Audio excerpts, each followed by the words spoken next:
to overcome chasing the gold syndrome with YouTube automation. Now guys, this is probably one of the biggest hurdles I had to personally overcome when starting YouTube automation that went on to make me 6 to even 7 figures on the platform. And it's the largest issue that I see people that are currently starting out facing. And in this video, I'm going to be covering exactly how to avoid burning out and how to avoid ultimately chasing the gold. And really quick guys, if you want to join my public Discord server up, that's discord.gg/1%. Once again, just a super cool networking environment as a whole, and it's entirely free to join. And of course, as per usual, this is not financial advice. It's simply me giving my own opinion on what's helped me in the past and what can hopefully help you guys. Now, first things first, what is chasing the gold syndrome? Now, this is obviously a term that's been around for many, many years. But again, even in my videos when I mention it, some people simply don't know what it is and they're still doing it while not knowing. Now, let me give you an exact example of something that I've personally struggled with and an example of chasing the gold. So for example, I find a brand new niche that I want to start, whether it's with X. Let's say I just found a brand new niche. I'm like, holy shit, this looks insane. So I found this channel here, Majestic Studios, a tour of London in the 1700s, obviously a faceless, untapped YouTube niche. And I get everything started. I'm so motivated. I'm training the AI models. I'm getting my first 3 videos completely ready to go. And then I'm about to start, or maybe I even did start. I posted a few uploads and they simply didn't do well. But then rather than continuing, I might scroll for another 2 minutes and bang, just like that, I found another channel, Quest and Rest. So, okay, hold up, I'm going to go ahead and stop that other channel and now begin this one. And that is what I mean by chasing the gold, constantly going from thing to thing and never committing to one specific niche or channel long enough to see results. Now again, if you're doing long form, results can vary. It can take anywhere from 1 week, even a few days, to a month. And with ultra long form, it can take anywhere from 2 weeks to even 2 to 3 months to see results. And again, the only people that ever fully commit to YouTube and end up turning it into a full-time job that actually generates 5 to 6 figures a month are the ones that actually push past that initial breakthrough point and actually give their channel enough time to really see some traction. And again, so I would have found this channel and then I would scroll again for a few minutes after starting that one, find another one, and continuously, it is just a never-ending cycle. So how do we actually avoid this? And what have I personally done in my life and in my experience with YouTube to avoid this? Because again, guys, I am not perfect. I struggled with this exact thing so many times, and it really could have sped up the amount of time it took me to go from 0 to 100K if I had known this way quicker. Now, first things first, mentality-wise, sticking with one niche. Now, this is arguably the ultimately most important step, and that is simply in your own mental state, telling yourself, no, I'm going to stick with this. I'm not going to drift away. I'm going to give it the time it needs to really see results. And that is, of course, the number one thing you can do, but there are other kind of methods we can utilize to minimize the risk of chasing the gold or even getting burnt out in general. So, of course, simply telling yourself, okay, I'm going to stick with this niche. I'm going to give it, let's say, 2 to 3 weeks, set a specific time limit, set even a video limit. Like I want to do 30 uploads. If I haven't performed well, I haven't got any traction within those 30 uploads, then we can kind of lay back. We can look at a new niche and maybe reevaluate from there. But make sure you are giving yourself that little bit of buffer room where you are allowing yourself to actually blow up. I see so many people, even in my public Discord server, even in my paid community, where they're like, well, I haven't blown up after the first 3 videos. Is this channel even worth doing? Should I quit this niche? Should I start a new one? Guys, just commit and just give things long enough time to really perform well on the YouTube algorithm. For example, I've had videos that quite literally have blown up years after posting. Let me give you an example right now, actually. Look at this channel, guys. I started this one channel probably about 2 years ago, and we actually quit. This is when I was struggling with chasing the gold. Yeah, so a year ago, I essentially posted on this new avatar channel, the top 25 strongest avatar characters, that all 22 special bending abilities in avatar. Now, this channel never took off. You can literally see we started using it recently for a new ultra long form style we're testing using Produce.so. If you guys don't know what that is, it's my personal software where you can literally generate ultra long form videos in like 2 minutes, but enough of that. Again, we started this channel. Let me go ahead and show you one of the videos. This is the content itself. Let me go ahead and play it. You know that there are 22 different bending abilities in the world of Avatar?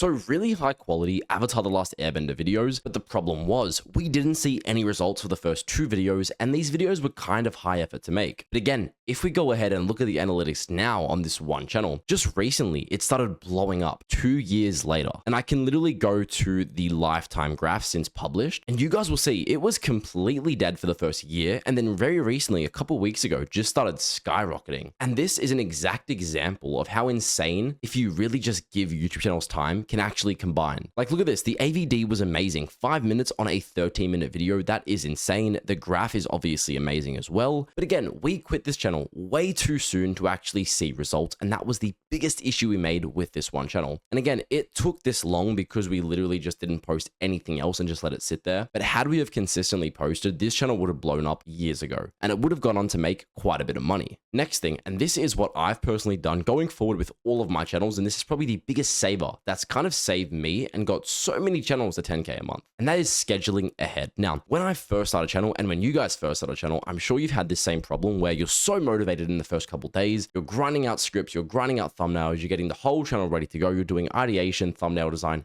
everything. And you're on that really good roll. You're feeling hella motivated. When you are in that zone, don't stop. Continue and get a ton of videos ready to go. So you're still in that Goldilocks zone and you're still locked in. Now, this is what I've personally started doing with my team members. Again, we don't struggle with this too much now because we actually hired team members, and I'm going to talk about that a little bit later. But again, schedule the next 10 videos ahead. So in that time, let's hope that you do get some traction so that kind of immediate value comes to you. So you already feel motivated once you see that traction. But again, if you're doing one video at a time, every so often you're going to start to decline in terms of motivation, and that will really affect you sticking to a specific niche. So again, as I've said, get everything ready in the first couple days for the next 10, 20 videos. That way you have no choice but to commit to that specific channel. Now, this is another massive thing we've done, and as I was just talking about then, and that is equity-based team members rather than lump sum to avoid burnout. Now, what do I mean by this? And this is again another big thing. If you are paying just flat rate to make the content, so for example, let's say you're paying $10 for the thumbnail, $20 for the script, $50 for the edit. That's about $70 a video. And let's say it takes you 30 uploads to blow up. You could be spending literally $2,000 before ever seeing your first revenue back from YouTube, or even traffic for that matter. And of course, that is team members. Now, a way we can kind of fix this and optimize this is by, rather than paying our team members a flat sum, aka money per video, we can give them equity. So we can go over to them and say, hey, when this channel starts generating so and so amount of revenue, when we start getting monetized, when we're actually got the channel off the ground, you will get, let's say, 20% for handling video ideation and editing. That way, when you're first starting out, you aren't putting all your eggs in one basket and you aren't relying on your own capital and your own money to generate the videos themselves. And this way, the team member works with you. He also has incentive for the videos to do well, and you can continually go until one of you guys lose motivation, or of course, you don't have to run out of money or even worry about that. And that's one of the biggest things that has saved us so much money in this industry. And again, nowadays, I don't really do equity too much unless it's somebody handling everything like channel managers. But of course, when you're first starting out, if you don't have the capital that I have, obviously we've made so much money on YouTube that it kind of makes sense for us to just dish out an insane amount of money on getting channels off the ground. But if you don't have that, you can quite literally start a channel for insanely cheap by just getting equity members. And again, this is one of the final things I want to talk about, and it is insanely important. Now, this is so underrated. I see so many people making the same mistake and not realizing how much of a detrimental factor it plays in making a channel, but that is having motivation for the niche you're doing. Now, again, this is not required. I'm not going to sit here and act like I'm God. I have made this mistake before. I've started niches that just look like they make an insane amount of money, but again, I have no kind of regard, or I don't even care about the niches themselves. Now, for example, this is one of the biggest things. A channel like the Amagi, for example, I personally love Naruto. Now, this guy posts ultra long form Naruto videos. He makes like 40K a month. This channel's made millions of dollars. And again, if you didn't care about Naruto at all, I really would recommend not doing a channel like this. Only do a specific fandom based channel like Harry Potter, Star Wars, Naruto, Game of Thrones, if you actually like the show. Now, this isn't to say you can't do it. I'm not saying that at all. I'm just saying if you have an understanding of the show itself, you're going to be much more motivated to actually work on that specific channel. And again, it also helps with coming up with video ideas, knowing if an outlier is good because you already know what the general audience wants, because it would be what you want. And that's one of the reasons why we started the Geek Theorist channel. This was also an Avatar channel. I love Avatar. And again, that's why I say you are far less likely to chase the gold and burn out if you are doing a niche that you genuinely enjoy. And again, I don't want to act like I'm perfect. I have made this mistake. Tons of you guys make this mistake, and it's completely fine. What matters is that we push past our mistakes and we can kind of identify what is causing these roadblocks, and we try and optimize them the best way we can. And again, guys, if you want to replicate a channel exactly like the Amagi, you can quite literally check out my software, Produce.so. It is insane. Like, for example, we could quite literally go ahead and press train your niche. We can do scripts, by the way. You don't even have to use ChatGPT anymore. Paste in the video link of the channel you want to copy. We'll extract their entire transcript and save it to your account in the train niche section. Right here, what if Zuko stayed Medieval, you can go ahead and press create script with this style, choose the length you want. So whether it's like 3 hours long, 2 hours long, whatever it might be. Once you have your script, literally go over to the generate video section. You can choose from a ton of different niches. And let's say you wanted to do Naruto. You'd literally choose this, choose the length of your video, whether that's 3 hours, 4 hours, choose your music, choose your background sounds, and press export. And you would have a completely subtitled, edited, and ready to go ultra long form video in literal minutes. If you guys want to check out produce.so, use the promo code release. You'll get a 10% off discount for the first 2 people to use it. Thank you guys so much for watching. Again, if you want to join my Discord server, that's discord.gg/1%. Just a super cool networking environment. Thank you guys so much for watching. Have a great day.